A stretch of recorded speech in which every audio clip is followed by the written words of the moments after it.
Hello YouTube and YouTubers. I got two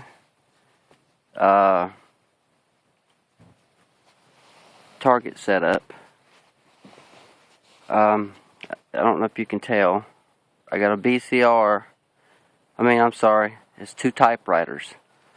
If I would have shot, say, a typewriter underneath, it would have just went in the ground and blew some of it up, but not much. So I just flipped over one typewriter on the bottom, put the other one up on top of it to give me a foundation. And yes, I'm thinking safety first in everything that I do. Every video I do is safety. And then there's a green tank down there that's pretty hard plastic. I tried to use my knife on it to test it, and I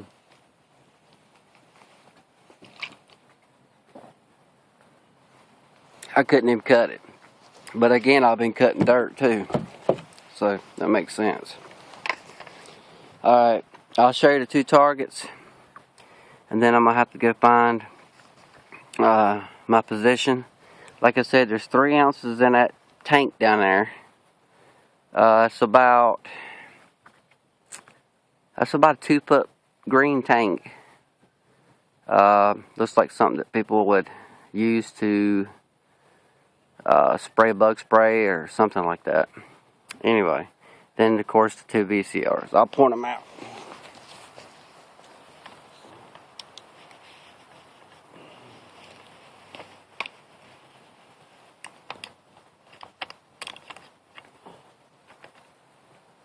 One second.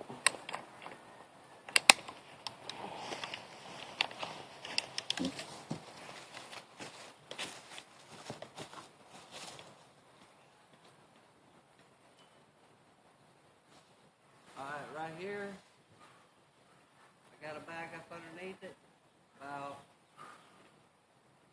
5 inches back. Basically just popping it, and then it'll go down, push it up toward the tree. Right here's the green tank. I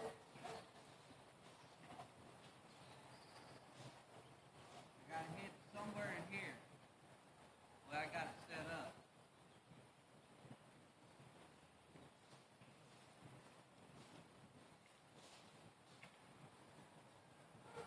I don't know how many shots it's gonna take per one, but I got more rounds. Alright. Let me go up this way.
like taking too long. It's just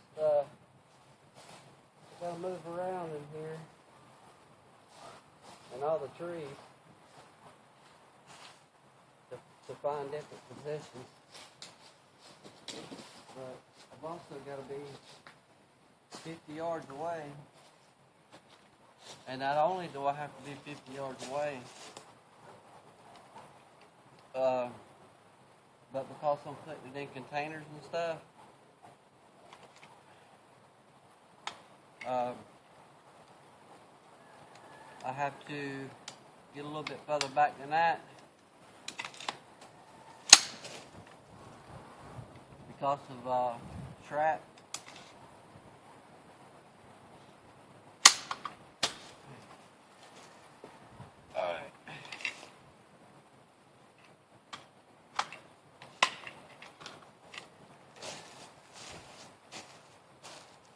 I didn't have but 1, 2, 3, 4, 5 left in this clip, but I got another box in my pocket. All right, let's see. I think I got 3 more ounces, but I'm gonna save it. I gotta go see what the mailman gave me. Let's go see what happened.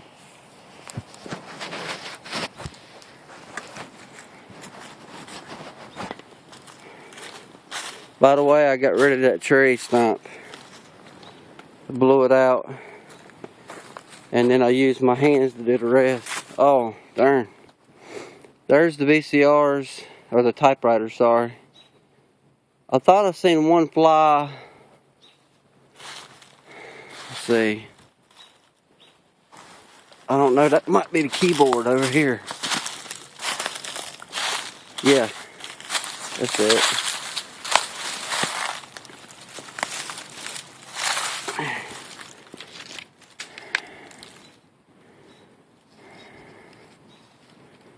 Darn. That's why I've said on all my videos it don't take very much to make something happen. I used to only shoot, I would take 3 ounces and split it in three sections. Literally, no kidding. Because it hit so hard. And but yeah, that's where those 2 were. I don't know exactly. I don't know where it went. I'll have to review the video. You can forward it and or back it up on YouTube. And the tank was right here. I have no idea where it went, but it did. Darn it! It cleaned out the ground. Again, you have to back it up and find wherever it hit. It's 10 minutes. I'm fixing to bust 11. Alright. Anyway. Yeah, I wished I knew where that went. Because the plastic was so hard. I had to get really, really far back.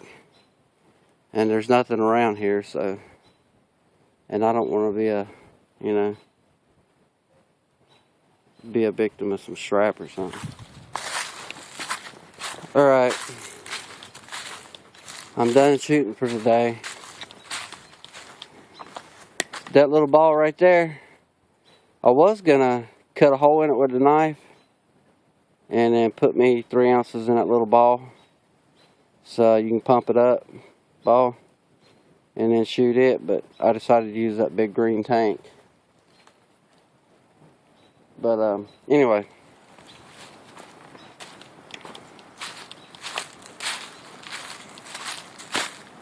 Go back over here for a second.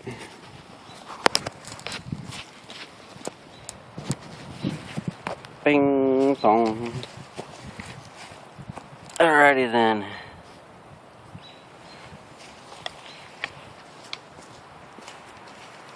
Okay. Just gonna say that I am gonna get me, Lord willing, I'm gonna get me a GoPro.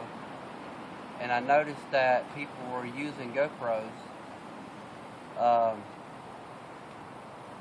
do things like record bands, record actually vlogging. They was using it to do vlogs. I play music in a band, and I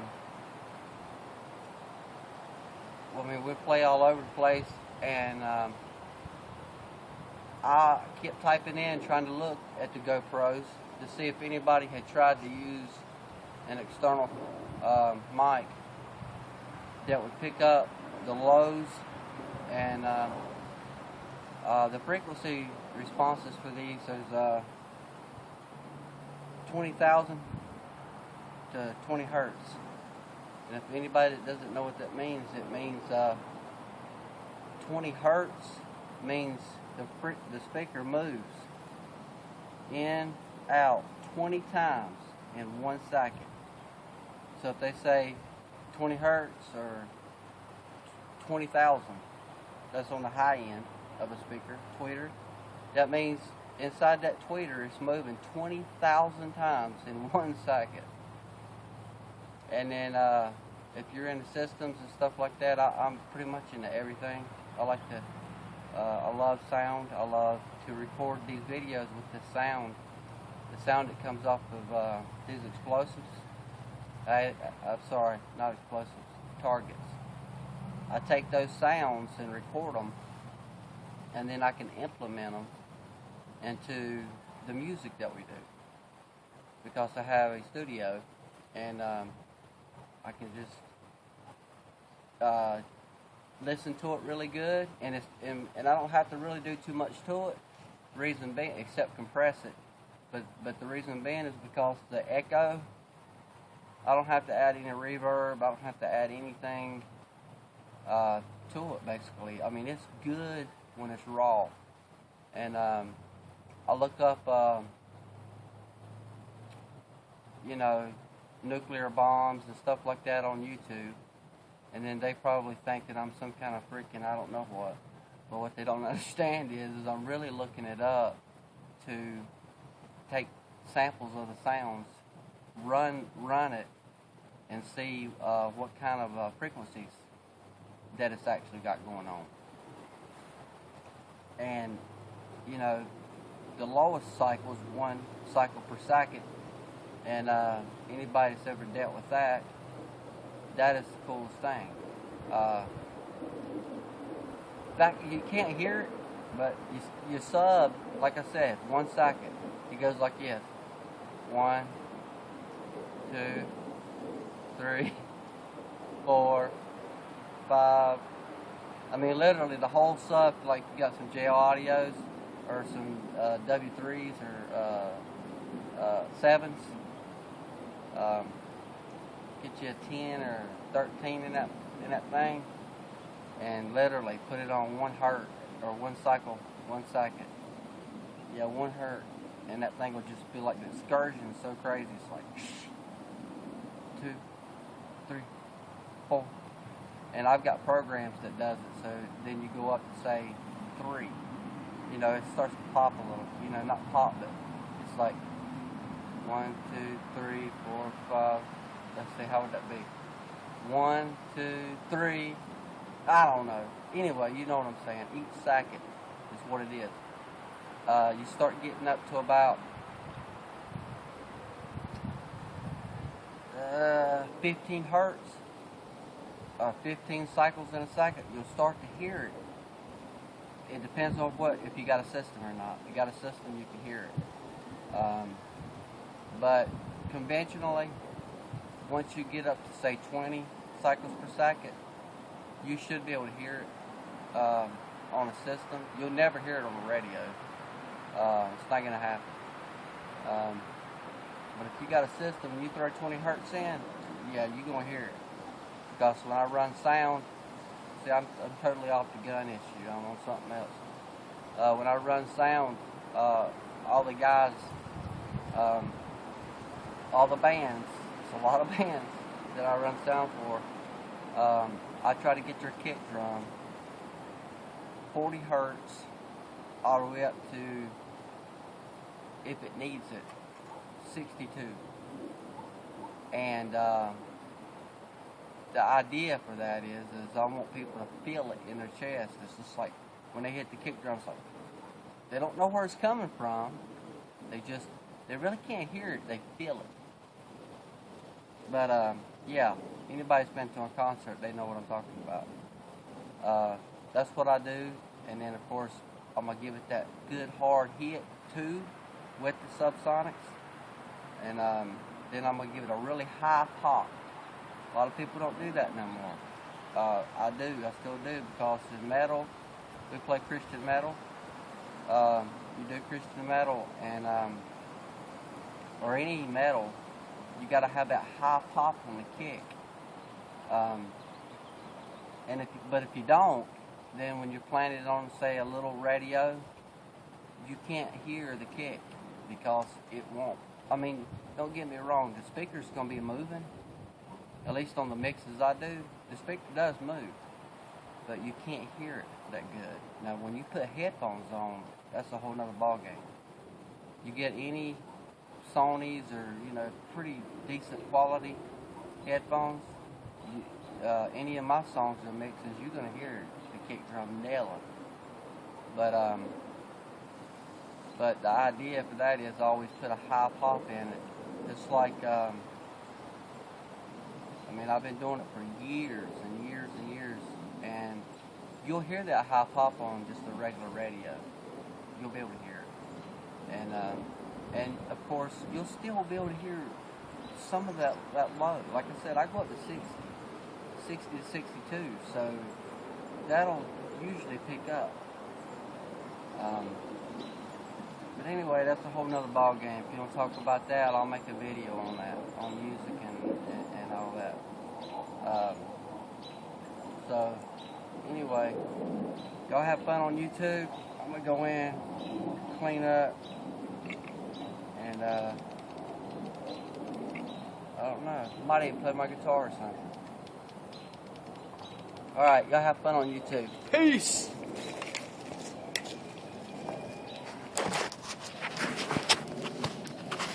Whenever I figure out how to turn it off. Nah, peace.